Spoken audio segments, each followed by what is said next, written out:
Radiant Black, issue number 20 from Image Comics. So we start off this issue where the last one ended. So in the last issue, we had a giant robot just show up in Brazil, and Marshall, as Radiant Black, along with Radiant Pink, popped in to see this thing. And this is where the issue starts. Yeah, they see the giant robot, and then the robot starts blasting at them.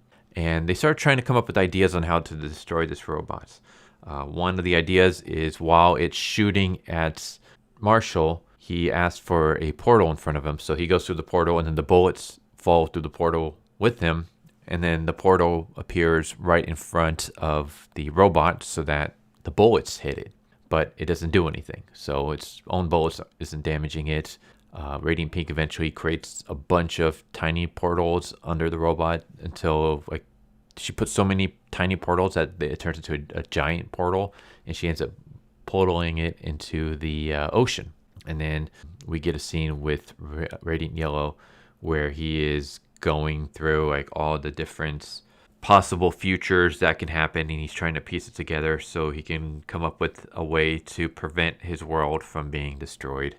And we finally have Nathan meeting Radiant Pink for the first time. They decide to go chill out at a bar to talk. It's the same bar that was demolished on top of Nathan and put him in a coma. It's been rebuilt, and so they're talking here. The weird thing is that they're right at the counter instead of one of the booths in the back, and they're talking out loud.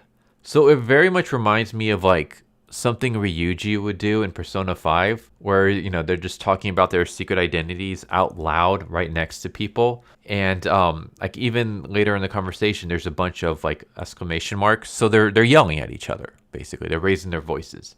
But the people that are serving them are literally a foot or two away. So it's these people can hear what you're talking about. They can hear about the radiance. They can hear about you dropping it into the ocean. Yeah, they can hear all this. So, I don't know. I would maybe order what you want and then just go chill out in a booth, in the back corner, so that you can see anyone who's coming near you, so that you can quiet your conversation when people get close.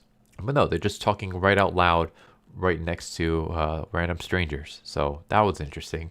But yeah, basically the giant robot has gone out of the ocean and is now in Wisconsin. It's oh crap, that was pretty fast. Well, then again, we don't know where exactly she dropped it in the ocean, but yeah, this thing is now in Wisconsin. It's basically tracking them down.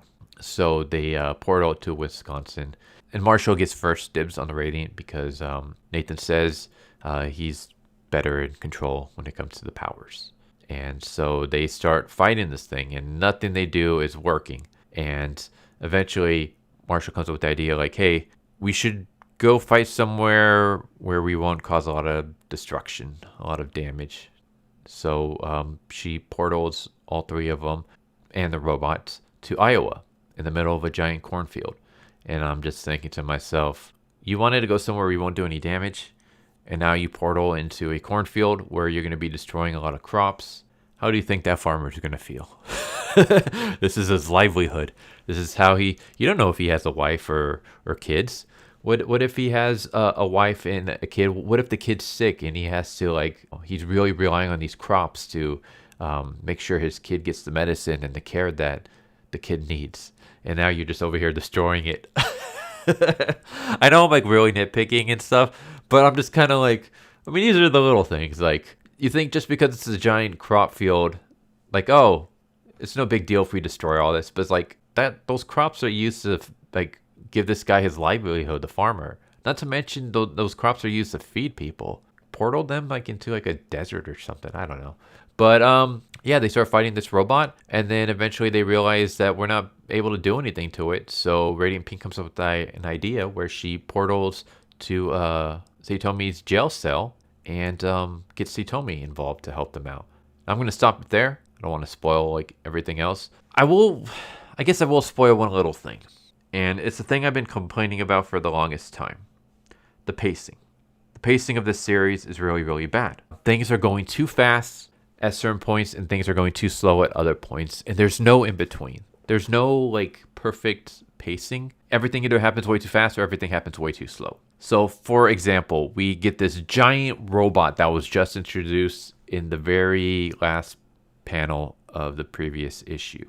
And this very first panel of this issue, we start with a fight scene. And they end up defeating the robot by the end. So this giant robot gets destroyed in one issue. Meanwhile, street level criminals take multiple issues. I don't understand this. Why is it that the Radiants are able to defeat world-destroying creatures? Like we get a giant robot here.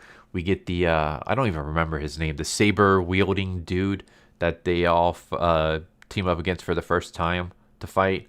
They defeat him in one issue. They defeat this in one issue. Meanwhile, some YouTubers takes multiple issues for them to defeat. Like, do you not realize that this is just really weird? It should be the other way around. Now it's like anytime there's like a big like alien threat, I don't care. Like, I'm not worried because you've been able to beat them in one issue. Like you beat them pretty easily. Yeah, you struggled in this issue, but then when Satomi got involved, you curb stomped the crap out of it. Not only that, but this robot didn't do any damage to you. I don't think any of the Radiants even took one hit. They were able to easily dodge every single attack from this creature. Meanwhile, you're getting your ass kicked by a YouTuber. Do you not see what's wrong with this? I've said it before in some of my comments. I might have mentioned in the video, I don't know.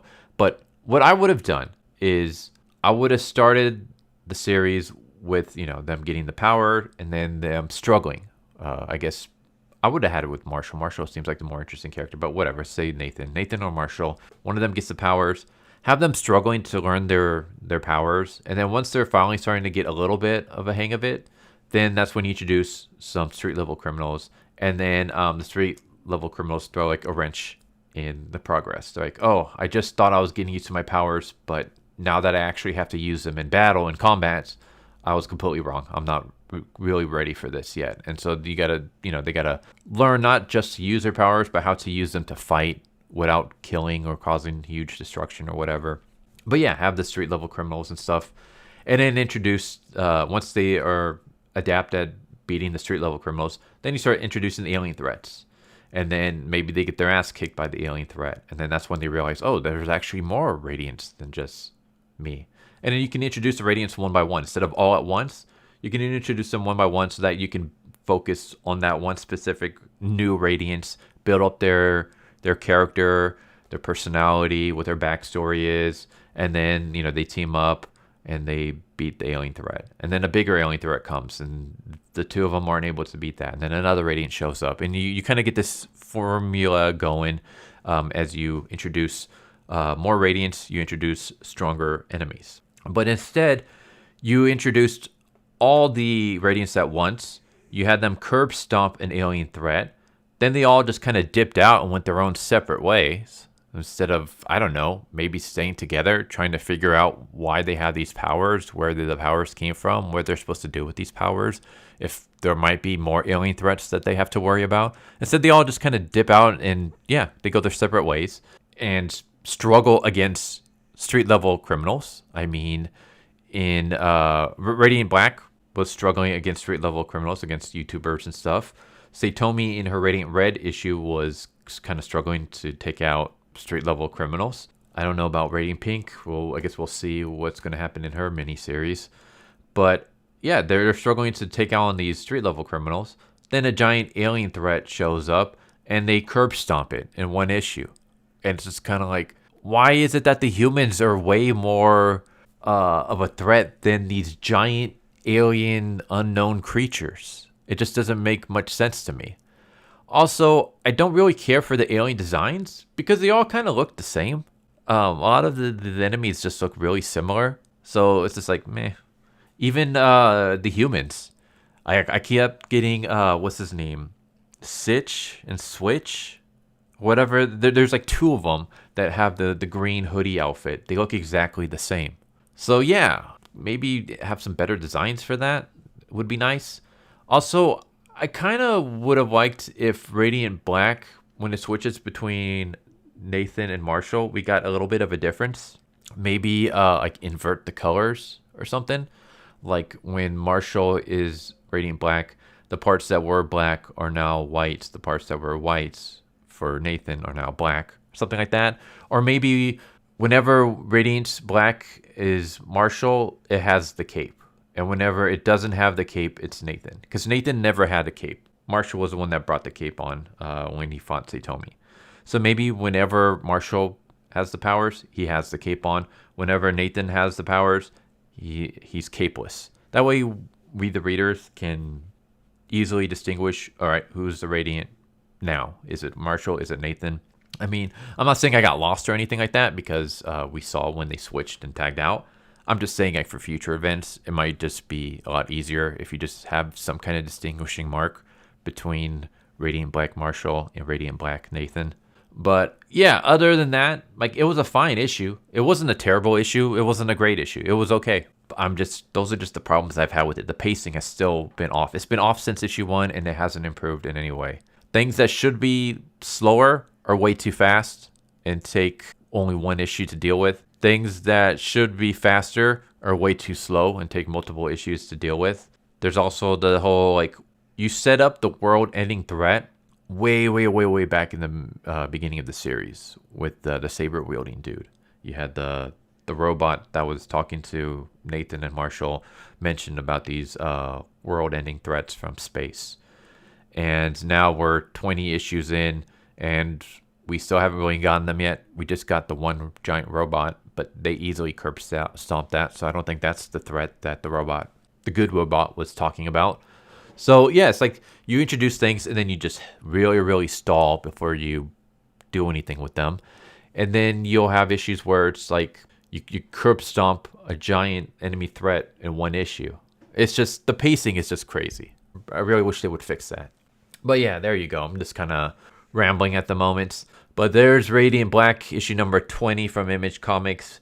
It was okay. It wasn't great. It wasn't terrible. It just was. Anyways, I hope you enjoyed the video. Hope to see you next time. Take care. Later. So what'd you guys think of that video? I hope you guys enjoyed. If you guys haven't already, please subscribe. Hit that bell for a notification. Leave a like if you enjoyed the video. And if you didn't enjoy the video, thank you for watching it this far. And I hope the next video is more to your liking. Feel free to check out the playlist that you guys see. And I hope to see you guys next time.